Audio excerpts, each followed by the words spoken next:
We come up to a little crest. It's about 3.5 kilometers out. You can see that we're gently climbing at the moment. Then it'll be downhill to the 2Ks to go marker, Robbie, and then we pick up on a couple of steps. It had to happen. Road's too wide, too many options, too many trying to move forward, and we've got it at the back here, Robbie. There's that traffic management. I'm afraid a few have been bitten.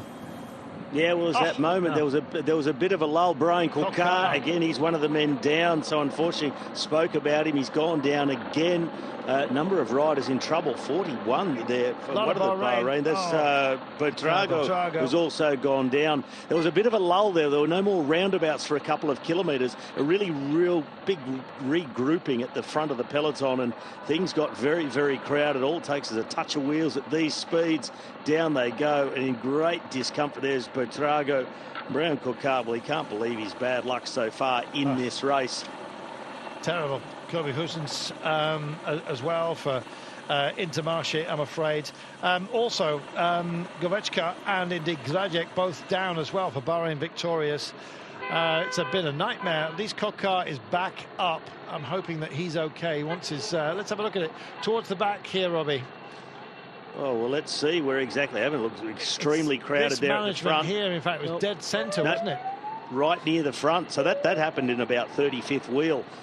Just a squeeze as they had to come. There was a concrete barrier on their left, and then that exit off to the right. You can see that yellow and black traffic director, and there's just that squeeze on, touch of wheels, tangle of handlebars, and they've gone down so quickly. Meanwhile, the race moves on. There are 3 kilometres to go, and now comes that succession of roundabouts. Just inside 3K to go comes the first of those roundabouts on the way into the finish. 5 corners from here to the finish line.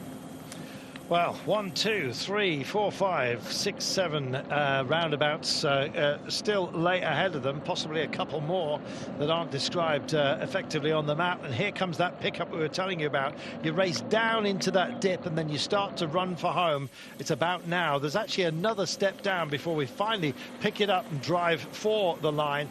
Dainese is in a very good position. A few others as well have just found themselves where they would more like to be.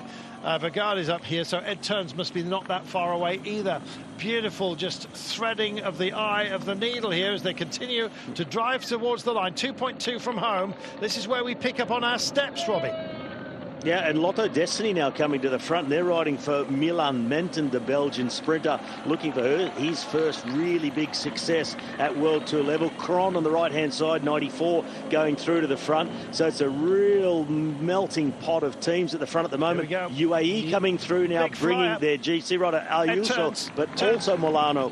Turns has picked it up on the right-hand side of the road. You can see as well that the chosen son today, by the looks of things, might well be Louis Aski for Groupama Francigia, by the way that they're shaping up. 1.6 kilometres from home then. Another big turn, 3/4 of a roundabout, and they spear their way through.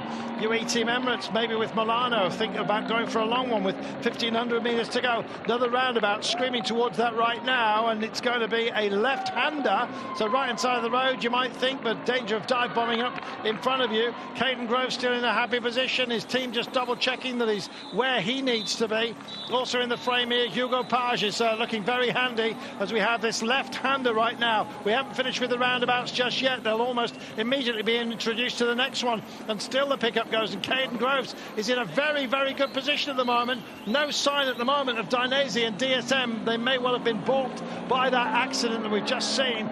Big drive up then. Marijn van den Berg is also here. He's got Sean Quinn who's leading him in.